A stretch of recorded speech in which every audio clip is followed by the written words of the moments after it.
Hi, welcome back to Thursdays with Culture Talk. It's Cynthia here in Colorado. And Theresa coming to you from Saratoga Springs, New York. Great. We would like today to talk about how we can use our archetypal profiles as part of a career or leadership development plan. This actually came up in the certification class that I'm teaching right now as a question. And so we thought we would lead you through a simple experience today. Awesome. So basically, that means we're going to start with the individual survey. And Cynthia is going to be coached a little bit. We're just going to go through a sort of mini coaching opportunity around her archetype profile. So beginning with the assessment, we measure what the archetypes are. You then validate to make sure that you have an accurate result and the person who is taken the assessment feels confident that this is their profile, in fact. And then you activate.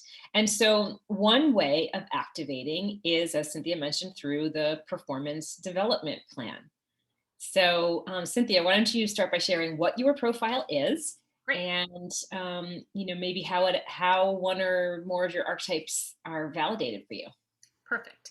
So we validate with three archetypes because we know that we're never all of one and none of another. And so what I have internalized through this work is having a high creator archetype, which is something throughout my life. I have been able to tap into an ability to creatively interpret ideas, situations to get people drawn into something meaningful.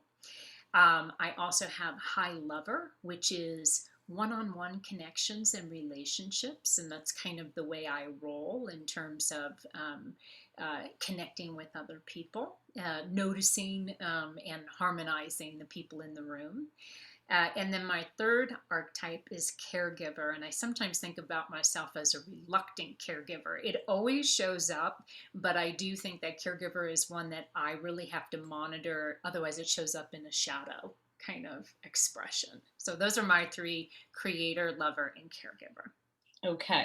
All right. So thinking about the creator, the lover, and the caregiver, and how how you could use them for growth opportunities in your life.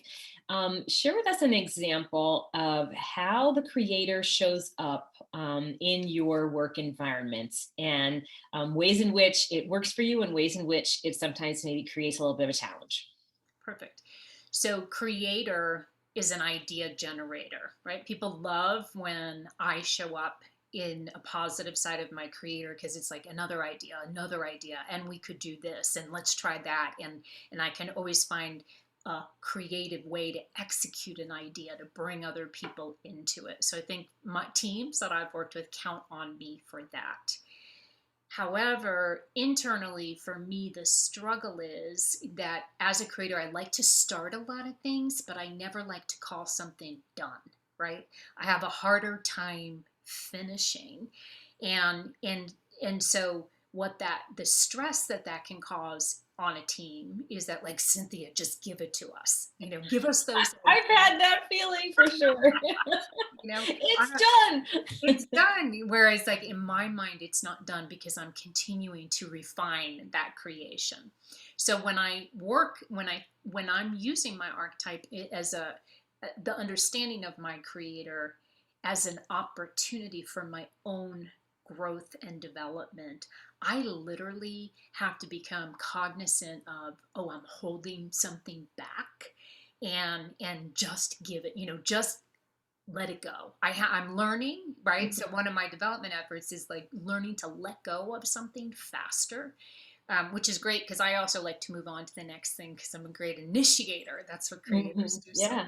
All those data points and input coming in through the creator.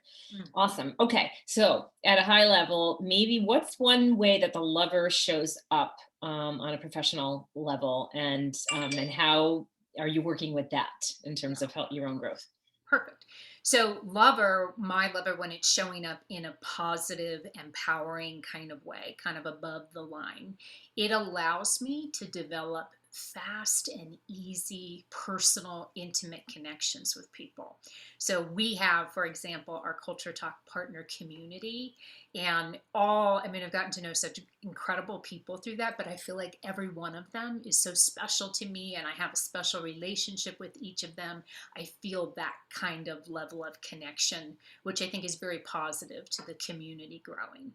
But if I also then reflected on maybe some shadow tendencies of the lover that I'm working on, I would think about, a lover is somewhat attached to appearances, is somewhat attached to, making things look good and never letting people see you sweat, so to speak.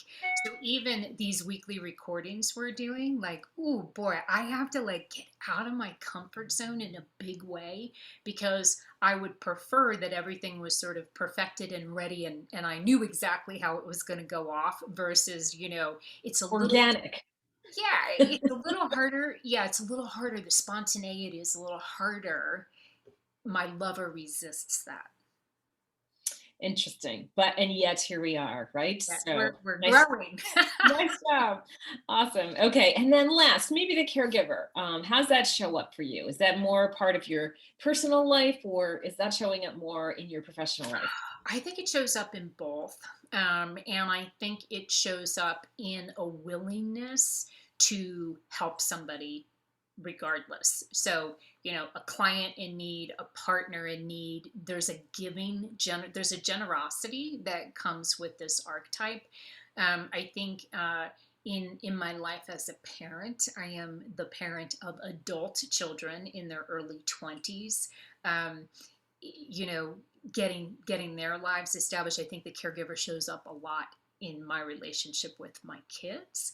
But I also think that sometimes, particularly in the relationship with my kids, it slips below the line and it gets into that shadow territory Mhm. of Tough doing one.